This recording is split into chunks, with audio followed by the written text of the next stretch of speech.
Bienvenue dans la maison de Dieu. Psaume 75 ou 75, versets 5 à 7. Psaume 75, versets 5 à 7. Et Romains 13, 1. Romains 13, verset 1. Le dimanche passé, nous avons commencé à parler, après la grande définition qui nous a pris 2 ou 3 dimanches, des grands secrets bibliques en rapport avec les pouvoirs. Psaume 75, versets 5 à 7, à 8 même. Je dis à ceux qui se glorifient, ne vous glorifiez pas, et aux méchants ne levez pas la tête. Ne levez pas si haut votre tête, ne parlez pas avec tant d'arrogance, car ce n'est ni de l'Orient, ni de l'Occident, ni du désert que vient l'élévation. Mais Dieu est celui qui juge. Il abaisse l'un et il élève l'autre. Amen. Dieu seul élève. Romains 13, verset 1.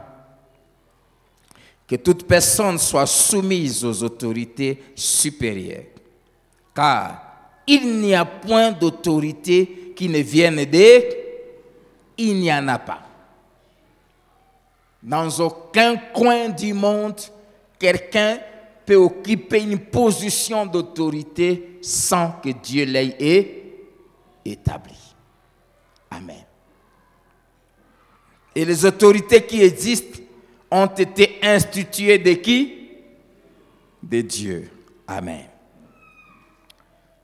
Le premier grand et même le plus grand secret biblique en rapport avec les pouvoirs, c'est que Dieu seul est la source de tout pouvoir.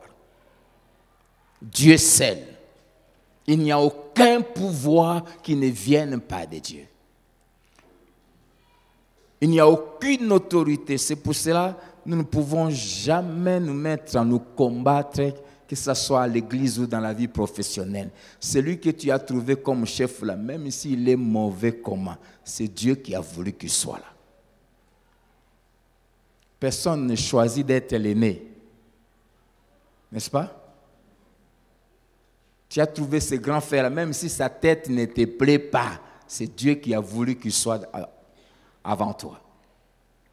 Amen. Il n'y a aucune autorité qui ne vienne de Dieu. Nous avons fait 4 déclarations de Dieu. La première, nous avons dit que Dieu a déclaré à Abraham qu'il est le Dieu tout-puissant. Deuxièmement, il a déclaré que la force lui appartient, à lui seul. Troisièmement, nous avons vu ça dans beaucoup de passages, Dieu déclare que tout lui appartient. Tout dans le monde, visible et invisible, lui appartient. Tout. Et quatrièmement, Dieu déclare qu'il domine sur tout.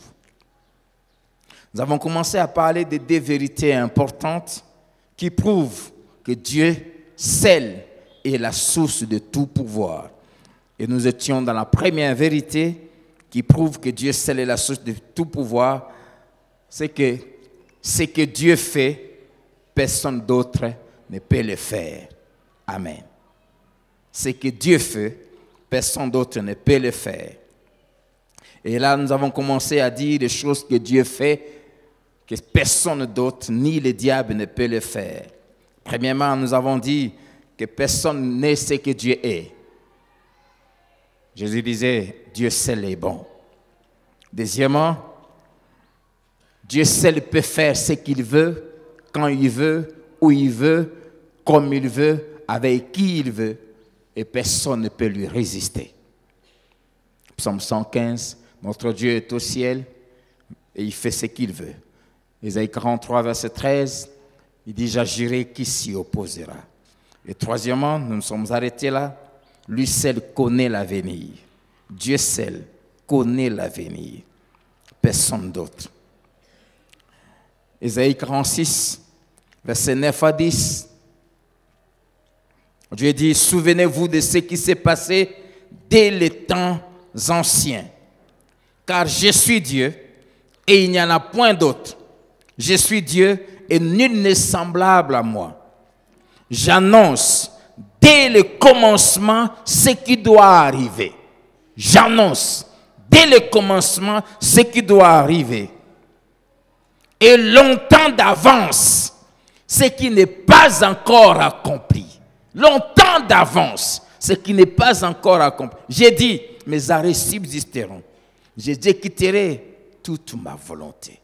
Dieu est le seul qui dit, des années avant, il a annoncé déjà dans le désert, et plutôt dans le jardin d'Éden, ce qui allait se passer à la croix. 4000 ans après, ça s'est accompli. Par exemple, à la bouche d'Ésaïe, Dieu a annoncé alors qu'Israël n'était même pas encore parti en captivité. Juda n'était même pas encore parti en captivité. Mais Ésaïe a annoncé en citant même le nom du roi qui n'existait même pas encore, qui n'était même pas encore né. Cyrus, comment il allait délivrer Israël et ordonner son retour. Et plus de 150 ans après, ça s'est accompli.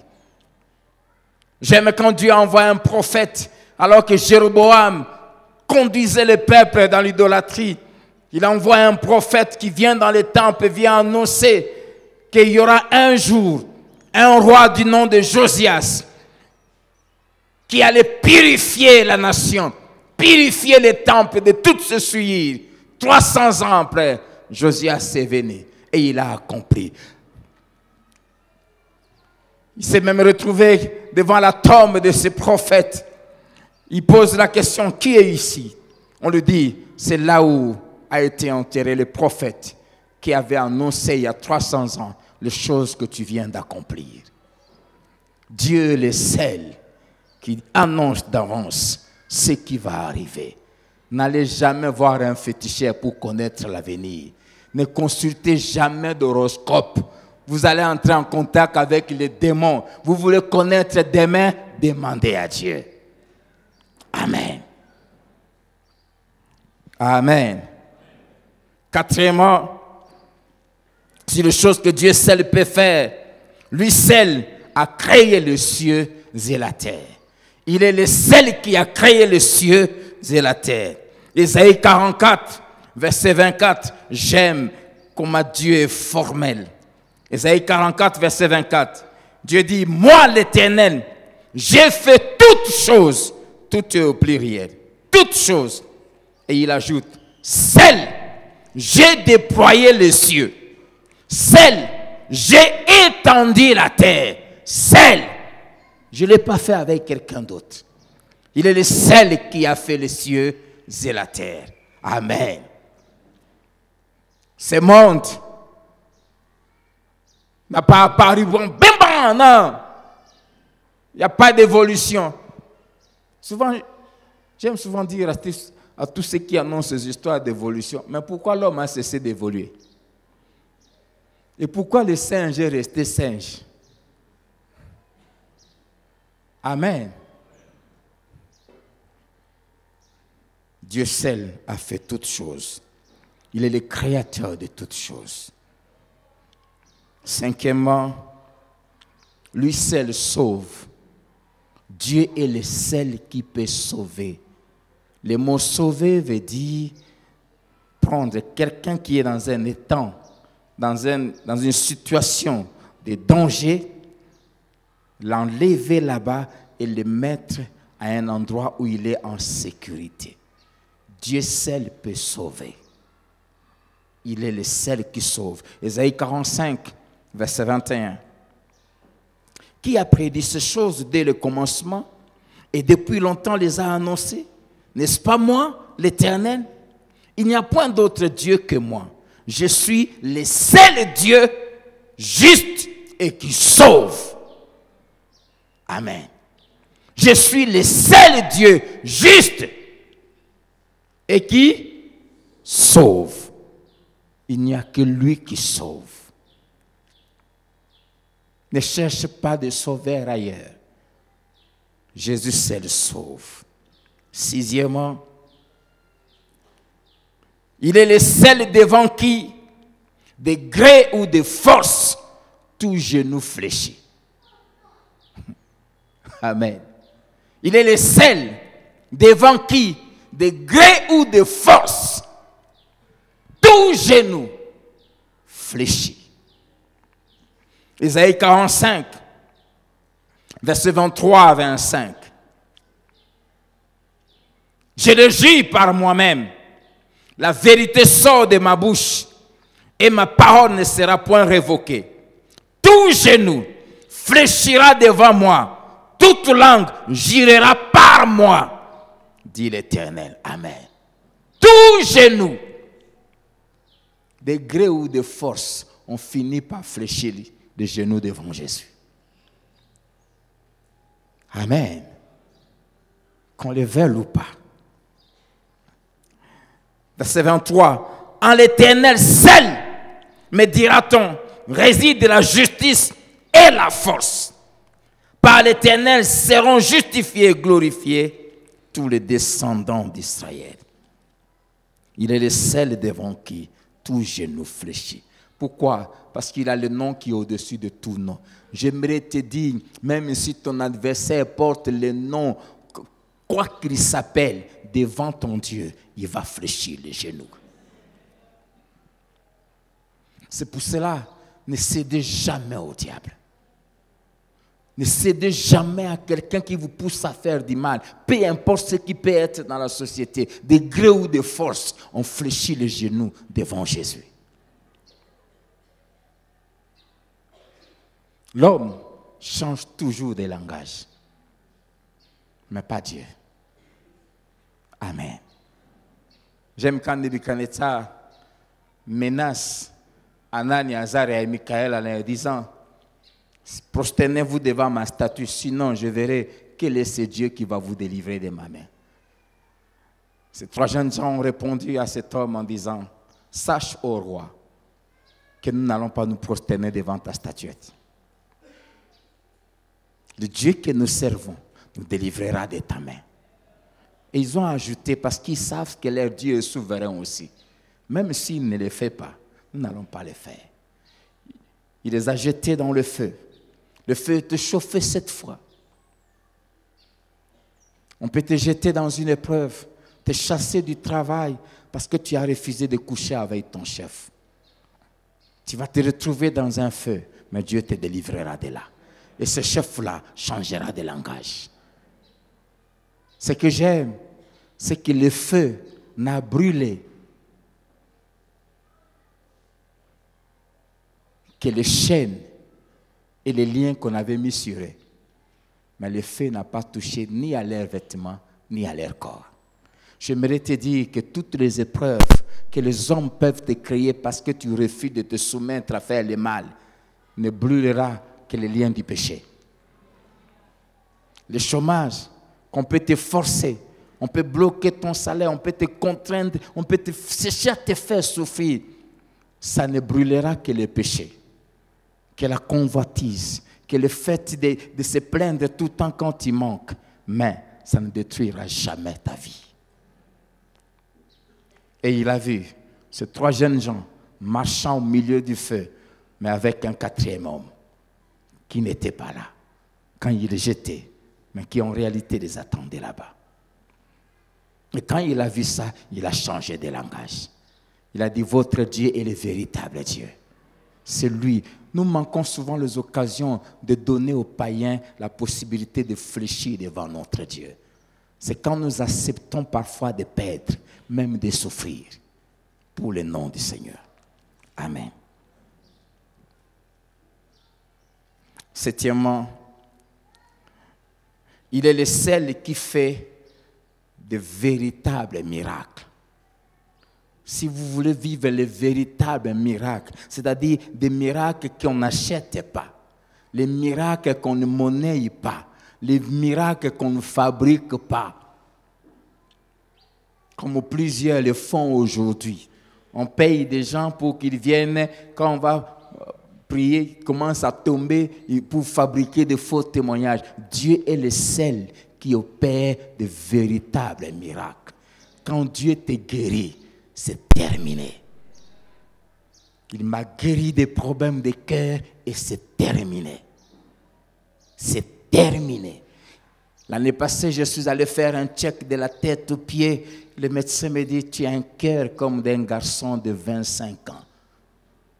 Quand Dieu te guérit, frère, tu es guéri pour toujours. Ce n'est pas des histoires qu'on bricole. C'est pour cela, si Dieu ne t'a pas mis à cœur de prier pour quelqu'un, ne le fais pas. Pas de miracle. On prie pour un paradis. Hey, lève-toi. Et il commence par... Non, lisez la Bible. Quand Dieu fait lever quelqu'un, la Bible dit d'un bout, il se lève et commence à sauter. C'est terminé.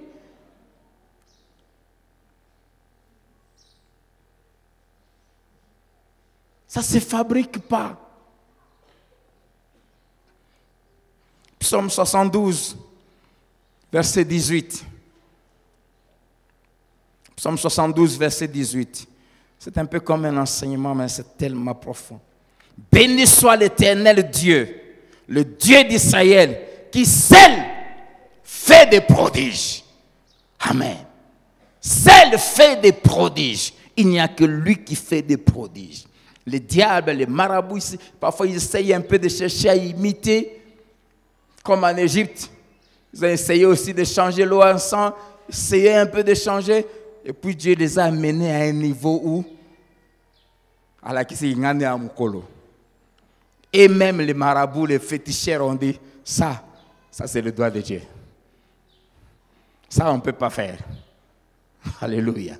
Je prie que Dieu fasse dans ta vie des miracles que personne ne va imiter.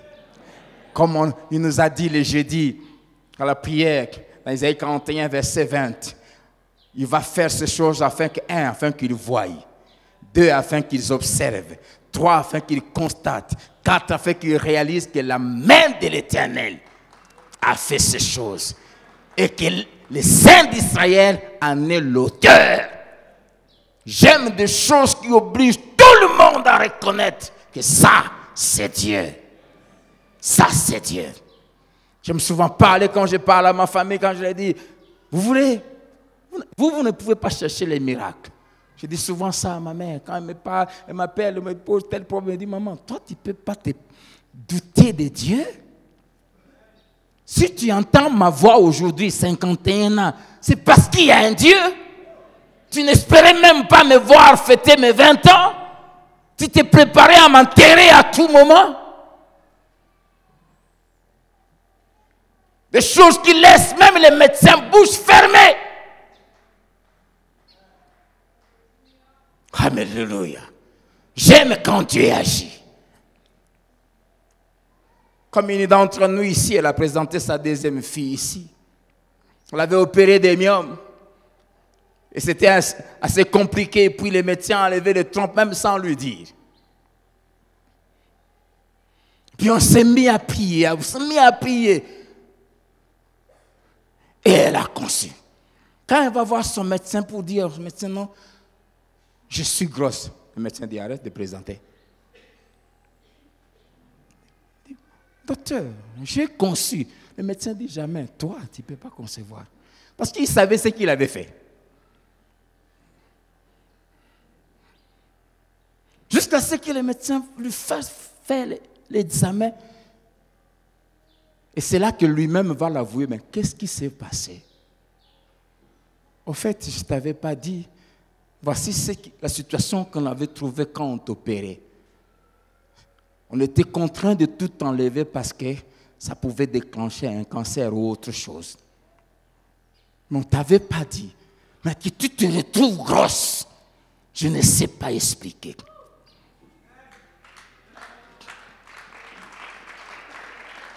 Il y a 2 semaines, elle a présenté sa deuxième fille ici. Amen.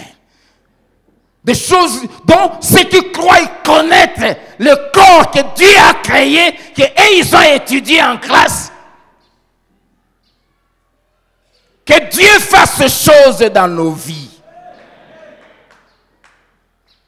Quand il est écrit, moi et les enfants que le Père m'a donnés, nous sommes des signes. Un chrétien est un signe. Un chrétien est un signe. Un chrétien est un signe. Que mon quand Dieu fasse que ta vie devienne un signe. C'est pour cela que les gens aujourd'hui, dans nos familles, ne se convertissent pas parce que nos vies ont cessé d'être des signes. Il est temps que Dieu fasse des choses où même les gens qui nous haïssent se retrouvent devant des faits établis. Comme ces Sanhédrins qui ont fait sortir Pierre et Jean. Ils sont restés entre eux, ils ont dit, il est évident, et j'aime, et nous ne pouvons pas le nier, qu'un miracle établi a été accompli pour eux, par eux. Pourquoi? Parce que la Bible dit, parce que l'homme qui avait été guéri avait 40 ans. C'était un célèbre paralytique qui restait à l'entrée du temple. Tout Jérusalem le connaissait. Il détestait les apôtres, mais dit, il est évident. J'aime quand cet aveugle né, guéri par Jésus, se retrouve devant les ennemis de Jésus, qui lui ont dit, cet homme est un pécheur. Et l'aveugle le prêche. S'il est un pécheur, je ne sais pas. Tout ce que moi je sais, c'est que j'étais aveugle. Mais maintenant, je vois. Parce qu'ils voulaient tout faire pour étouffer ça. Ils ont fait venir ses parents. Ils leur ont posé la question, est-ce que c'est votre fils? Oui. Est-ce que c'est vrai qu'il est né aveugle? Oui. Alors comment expliquer que maintenant il voit? Ils ont dit, c'est ça que nous ne savons pas. Il est majeur, demandez-lui. Ils l'ont encore fait venir. Écoutez comment ils commencent, ils disent, donne gloire à Dieu. Car nous savons que cet homme est un imposteur. Nous sommes des disciples de Moïse, mais celui-là, nous ne savons pas d'où il sort. Il est prêche encore. Il est étonnant que vous ne saviez pas d'où il sort. Et pourtant, il m'a ouvert les yeux. Nous tous, vous et moi, nous savons que quand quelqu'un vit dans le péché, Dieu ne l'exauce pas. Mais si quelqu'un fait sa volonté, c'est celui-là que Dieu exauce. Et il voulait leur dire en face, vous dites que vous êtes des souverains sacrificateurs, des docteurs de la loi. Je suis aveugle depuis 40 ans. Vous n'avez jamais fait quelque chose. Cet homme m'a guéri. Ils ont dit, c'est toi qui es son disciple. Et ils l'ont chassé. Je prie que Dieu fasse des choses qui vont fermer la bouche de ceux qui méprisent Dieu. Que Dieu fasse dans ta vie des choses qui vont fermer la gueule de ceux qui méprisent Dieu. Que Dieu accomplisse des choses dans ta vie qui vont faire que même quand les gens peuvent te bouder, te combattre, mais quand ils restent seuls entre eux en disant, faut qu'il ne pas être aux pas,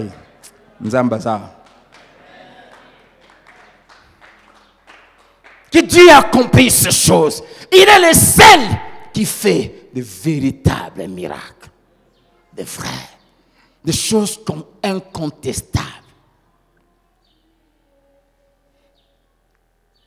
Même quand on peut corrompre les gens pour étouffer la vérité, comme le Sanhédrin avait fait en payant les militaires pour qu'ils disent que les disciples sont venus voler Jésus. Mais ce que j'aime, c'est que ces gens ont pris l'argent. Mais quand ils sont rentrés chez eux, chacun dans sa chambre dit à sa femme, chérie, les chefs m'ont corrompu, j'ai pris l'argent. Mais cet homme est vraiment ressuscité.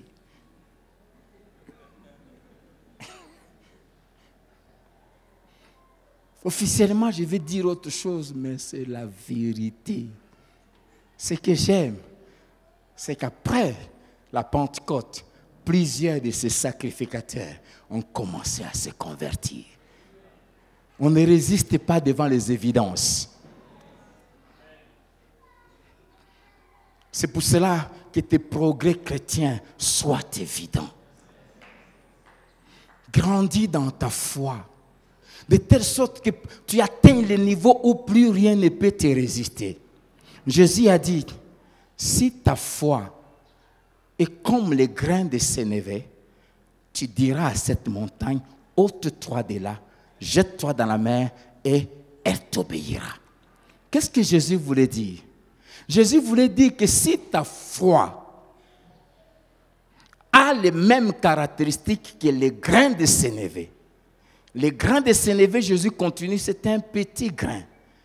Mais quand on les plante, il fait sortir un arbre qui pousse, devient grand. Et la Bible dit, et tous les oiseaux de la terre viennent s'abriter sur elle. Si ta foi apprend à grandir, quand tu crois en Jésus, tu grandis dans la foi par la prière, par la parole, en étant tout le temps à l'église, en servant Dieu.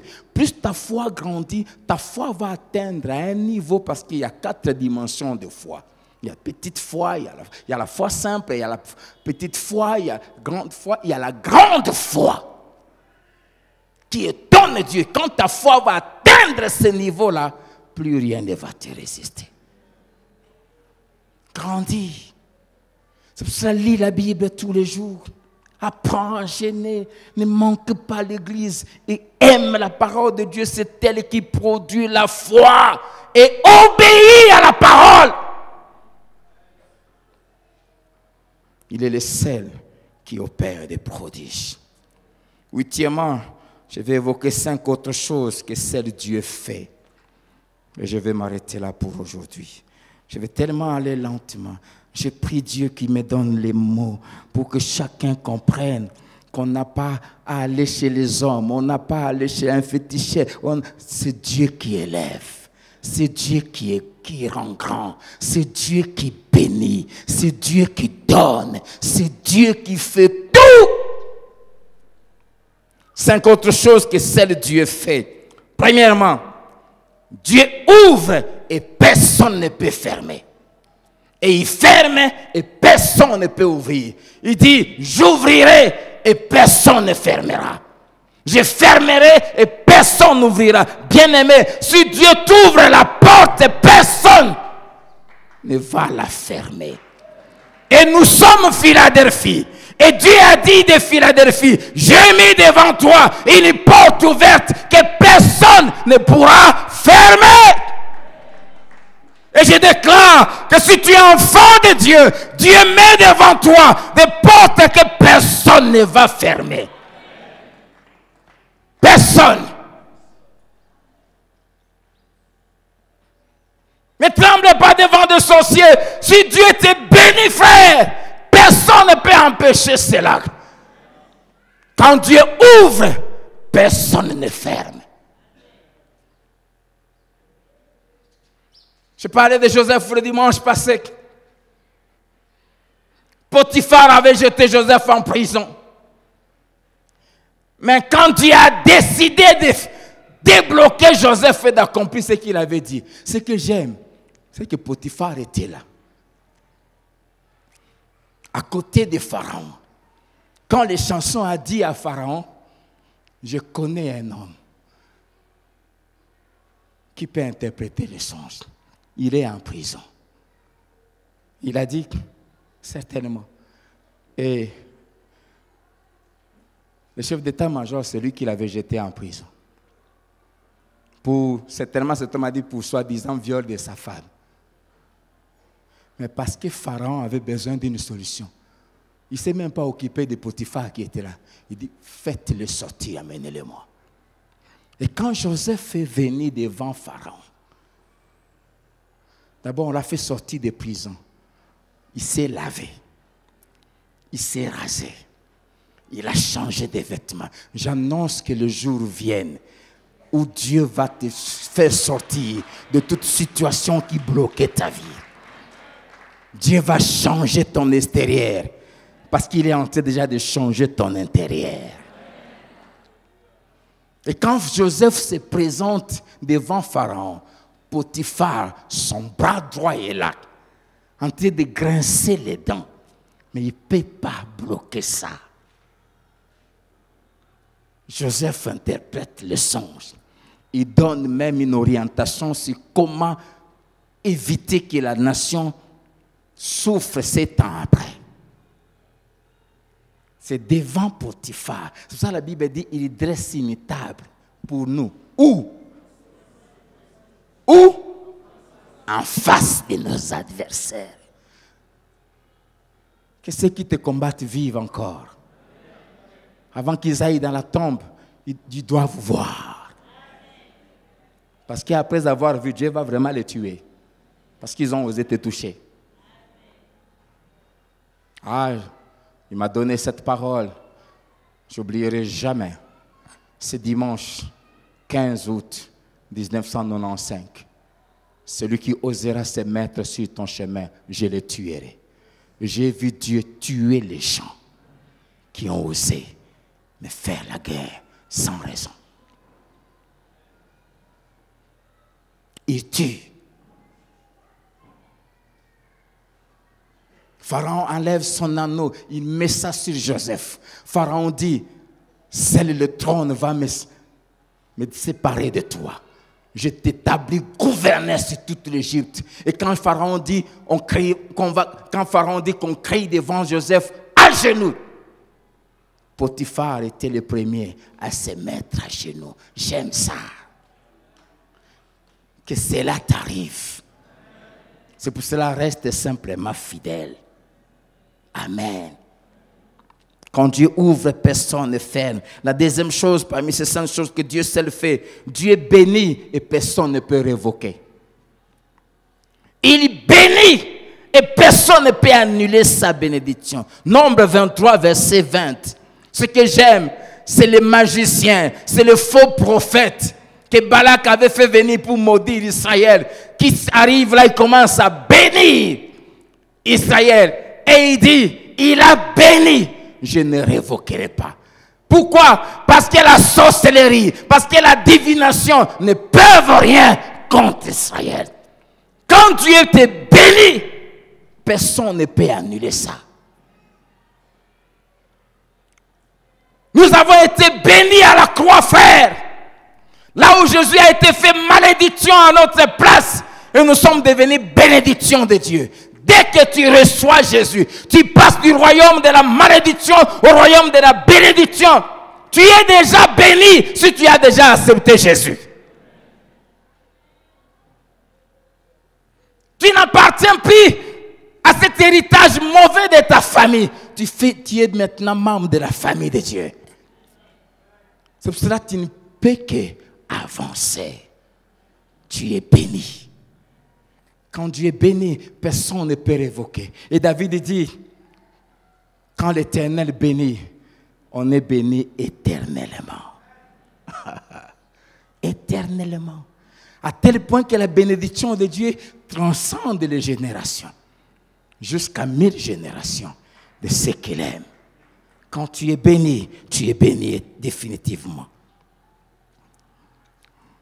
Troisième chose, Dieu élève et personne ne peut abaisser.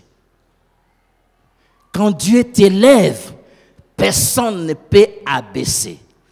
Ne peut t'abaisser. 1 Samuel 2, versets 6 à 8. L'Éternel fait mourir et il fait vivre. Il fait descendre ce jour de mort et il en fait remonter. L'Éternel appauvrit et il enrichit. Il abaisse et il élève. Quand Dieu t'élève, personne ne peut t'abaisser. C'est pour cela que je t'en supplie, enfants de Dieu, serviteurs et servantes de Dieu, ne cherchez pas que les hommes vous élèvent. Premièrement, quand les hommes vous élèvent, ils ne peuvent pas vous amener au-delà de leurs mains.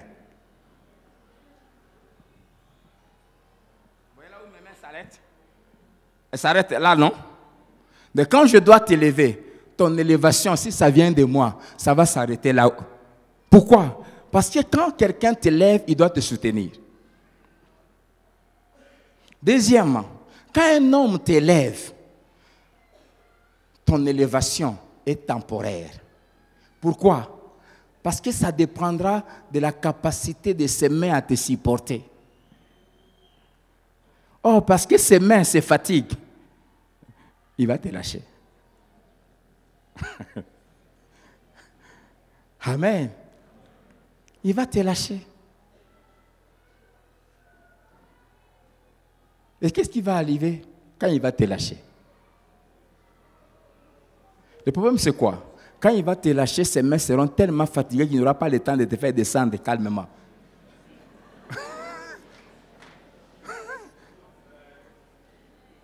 Amen. Mais nous voyons ça tous les jours dans le monde. Alléluia. Mais quand Dieu t'élève, Dieu est où? Où est-ce que Dieu habite? Dans les cieux des cieux. Il n'y a personne au-dessus de Dieu. Il n'y a pas autre chose au-dessus du trône de Dieu. Ce qui veut dire, quand Dieu t'élève, tout le monde devient sous tes pieds. Parce que quand Dieu t'élève, il t'amène pour te faire asseoir où? À sa droite. Quand Dieu t'élève, deuxièmement, tu ne tomberas jamais. Pourquoi? Parce que les mains de Dieu ne se fatiguent jamais. La Bible dit, il tient le fondement des cieux entre ses mains. Les cieux sont suspendus. La Bible dit dans le psaume que les eaux qui sont au ciel sont plus nombreuses que celles qui sont dans les mers. Mais imaginez tout le poids des eaux qui sont au ciel. Vous avez déjà vu une colonne qui soutient les cieux? C'est la main de Dieu qui soutient. Et cette main-là la soutient au travers de sa parole. Amen. Et voilà des siècles, Dieu ne se fatigue jamais. Le ciel reste suspendu au-dessus de nos têtes, ça tombe jamais. Et quand Dieu t'élève, frère, tu ne seras jamais abaissé. Parce que ses mains ne se fatigueront pas. Troisièmement, quand Dieu t'élève, tes ennemis ne pourront pas te faire descendre. Pourquoi? Parce qu'ils ne peuvent pas monter là où il est. Il n'y a aucune échelle qui arrive chez Dieu. Amen. Quand Dieu t'élève, tu es en sécurité. C'est pour cela que cherche l'élévation de Dieu. Tu n'as pas besoin de flatter les gens, de vivre pour plaire aux gens. Cherche que Dieu t'élève. Et Dieu élève vraiment. Il est le seul qui élève sans contrepartie. Quand Dieu t'élève, il ne va pas te demander de sacrifier ton enfant. Quand Dieu veut te bénir, il ne va pas te demander de donner d'abord une offrande de prophète. Les dons de Dieu sont gratuits. On ne peut pas payer la prière d'un homme de Dieu. Ça ne se fait pas, c'est nulle part dans la Bible.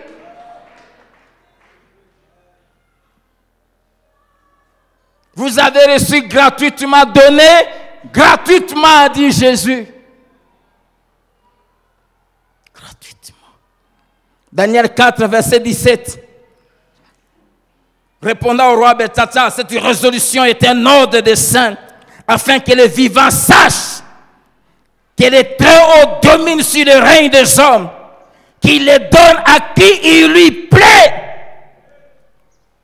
Le Très-Haut donne le règne à qui il lui plaît, et qu'il y élève les plus vils des hommes. Alléluia.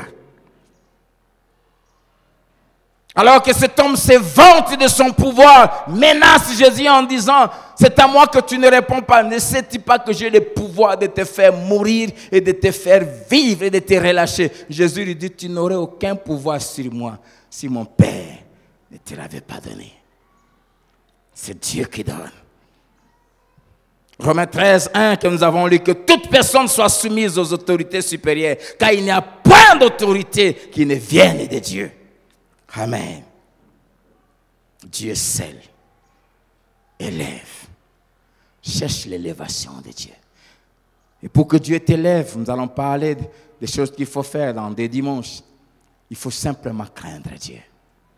Amen. Quatrième chose, parmi les 5 choses que seul Dieu fait, personne ne délivre de la main de Dieu. N'ayez jamais de problème avec Dieu. Pour ça, Jésus a dit, ne craignez pas ceux qui ont le pouvoir de tuer seulement le corps, mais craignez celui qui a le pouvoir de tuer et le corps et l'âme. Amen. Ésaïe 43, verset 13. La Bible dit, nul ne délivre de ma main, dit Dieu. Nul ne délivre. Quand Dieu s'oppose à toi, Romains 8, verset 31 à 35. Si Dieu est pour nous, qui sera contre nous? Personne. Mais j'aime aussi l'inverse. Si Dieu est contre nous, qui sera pour nous? Qui accusera les élus de Dieu? C'est Dieu qui justifie. Qui les condamnera? Christ est mort. Qui nous séparera de l'amour de Christ? Personne. Amen. Nul ne délivre de sa main. Et la cinquième chose que Dieu seul fait, j'aime ça. C'est que Dieu tient dans sa main, personne ne peut lui ravir. Personne ne peut lui ravir. Jean 10, versets 27 à 29, Jésus dit, mes brebis entendent ma voix, je les connais. Je leur donne la vie éternelle et elles ne périront jamais. Mon Père qui me les a donnés est plus grand de tous. Je les ai gravés dans ma main et personne ne les ravira de ma main. Personne, enfant de Dieu, dès la seconde où tu avais reçu Jésus, tu es maintenant dans la main de Dieu. Personne ne peut te ravir de la main de Dieu. Amen. Ah, j'oublie jamais ce jour-là. Quand je me suis converti, ma mère était deuxième femme d'un monsieur. Et ce monsieur était dans quelques sciences occultes. Je parlais du Seigneur à ma mère. Elle a donné sa vie au Seigneur. Je commençais à l'encadrer. Je lui ai dit, la vie que tu mènes, là, est mauvaise. Il faut dire à cet homme d'arrêter. Il faut mettre fin à cette relation. Et va voir la femme de cet homme. Demande-lui pardon. C'est ce qu'elle a fait. Elle a dit à cet homme, avec qui ils ont eu ma sœur cadette, du côté de ma mère, que j'ai donné ma vie au Seigneur, je ne veux plus de ça. Cet homme s'est fâché. Il dit, ça c'est ton fils-là. Et un jour, maman est allée demander pardon à son épouse. C'était fini. Un soir, c'était un jeudi, je reviens de la prière. J'arrive, je trouve ce monsieur au salon, en cinglé. J'appelle ma mère et dis, c'est quoi cette histoire? Oh, je le chasse, il ne veut pas partir. Je ne sais plus ce que je dois faire. Je suis allé, je vivais dans un, je ne sais pas s'il faut appeler ça net ou quoi, c'était une bicoque, là, une petite histoire là. Ben, quand tu entres, il faut faire comme ça. Et quand tu es à l'intérieur, tu ne peux pas faire ça parce que tu auras une petite bosse là. Je me mets à genoux, je me mets à prier. Le Seigneur me dit, ta main ne saura pas chasser cet homme. Il la domine. Chasse-le. Certaines instructions du Seigneur vont vous faire passer peut-être pour un impoli, pour quelqu'un de... Je l'ai fait, je l'ai appelé, il dit, papa, je peux vous parler. Il est entré dans ma petite histoire là. Je lui ai dit, écoute, ma mère a donné sa vie au Seigneur. Elle est maintenant enfant de Dieu. Elle est même allée demander pardon à ta femme. Ce que tu fais là, ce n'est pas bien. À partir de ce soir, ne viens plus ici. Si tu veux de ta fille, prends-la et pars. Ne viens plus jamais ici chez nous. Je ne veux plus te voir ici. Il s'est fâché, impoli. Entre moi et lui, qui était impoli? Tu abandonnes ta femme pour venir prendre une autre femme. Qui est impoli? Qui ne se respecte pas? Je sors de ma petite pièce là, il va là-bas, il met ses habits. Quand il sort, il vient. Lève-toi un peu. Il me dit, petit, moi on ne joue pas avec moi. Tu ne sais pas quel niveau j'ai. Avec ton petit, il a osé appeler Jésus petit Jésus. Il dit, avec ton petit Jésus là, tu vas voir ce qui va t'arriver. Sur les champs. Oh, j'aime quand le Saint-Esprit nous dirige. Le Saint-Esprit me donne cette parole de Jean 10, 27. Mes brebis entendent ma voix. Je les ai gravés dans ma main. Personne ne les ravira de ma main. Je dis à cet homme, écoute. Et l'Esprit m'a donné cette image. Il dit, la Bible dit, je suis la brebis de Jésus. Et je suis dans sa main et personne ne peut me ravir de sa main. Et je lui dis en les regardant, écoute, vous connaissez un œuf. L'œuf, c'est Jésus. Le jaune d'œuf, c'est moi. Pour m'avoir, il faut détruire l'œuf qui est Jésus. Sinon, tu ne pourras rien me faire. Ça s'est passé en 1991. Ça fait combien d'années que j'attends cette mort qui ne viendra jamais.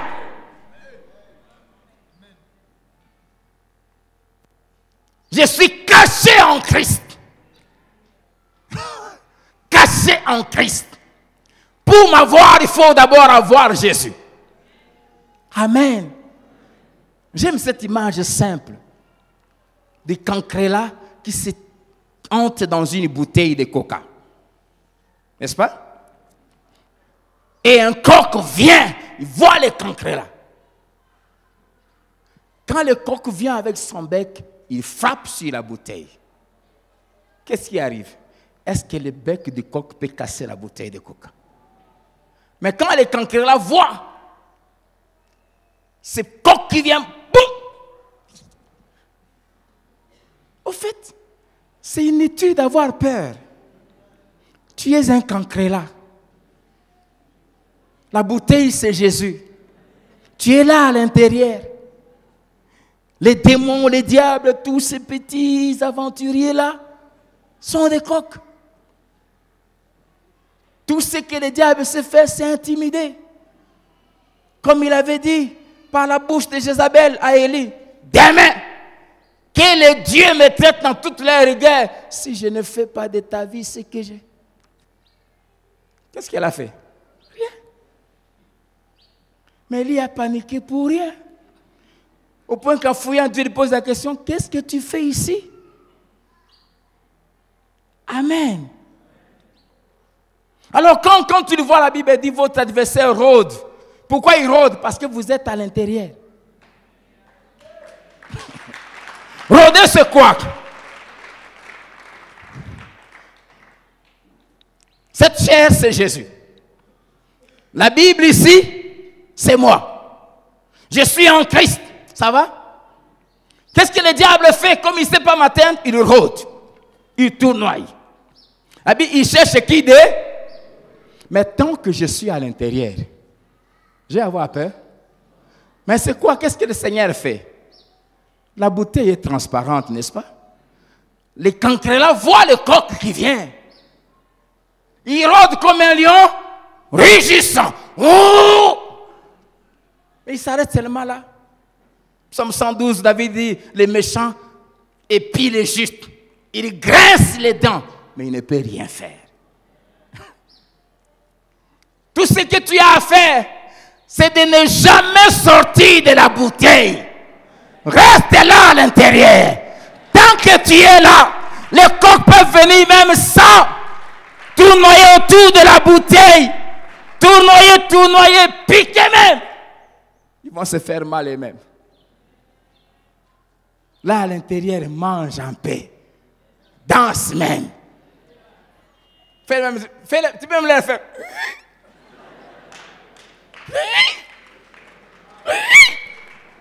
Tant que je suis dedans, en Christ, intouchable, en Christ, inamovible, en Christ, je n'ai rien à craindre, en Christ, je suis gardé.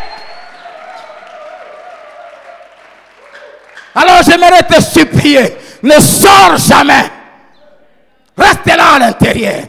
La seule chose qui peut te faire sortir, c'est le péché. Ecclésiaste 10:8 dit, celui qui renverse les murs sera mordu par les serpents. Il y a un mur qui nous protège. Ne crée jamais de brèches à l'ennemi.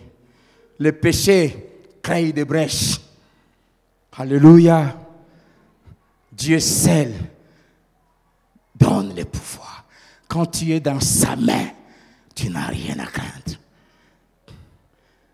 C'est pour cela qu'il dit, bannis l'inquiétude, car tu n'as rien à craindre. Tout ce que tu peux recevoir, attaques, menaces, ça ce sont simplement des agitations. Et Dieu le permet pour voir si tu sais qui tu es, si tu sais là où tu es, si tu es conscient et consciente de la protection. C'est pour cela que la Bible dit, vis en paix. Ne crains rien. Cette phrase, ne crains rien, est reprise dans la Bible 365 fois.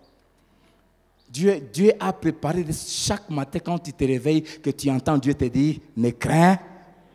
Dis à ton voisin, ne crains rien.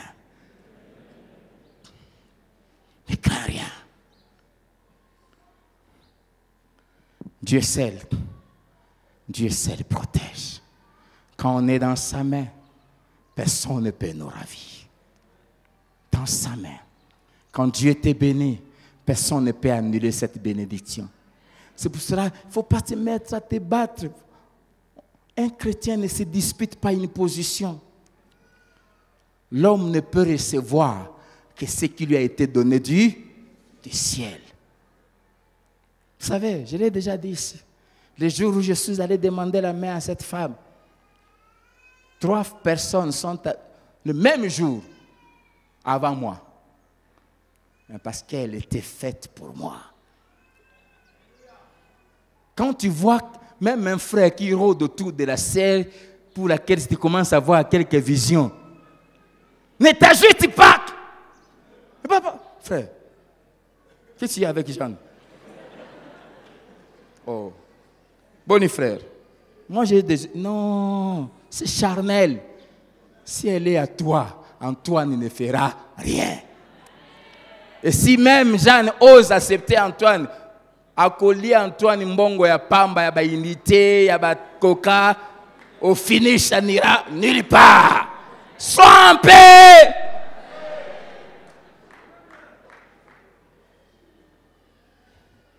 Ce que Dieu t'a donné, personne ne peut te ravir. Ce que Dieu t'a donné, personne ne peut te ravir. Ce que Dieu a prévu que tu deviennes, tu le deviendras. Là où Dieu t'amène, tu y arriveras. Que Dieu te bénisse.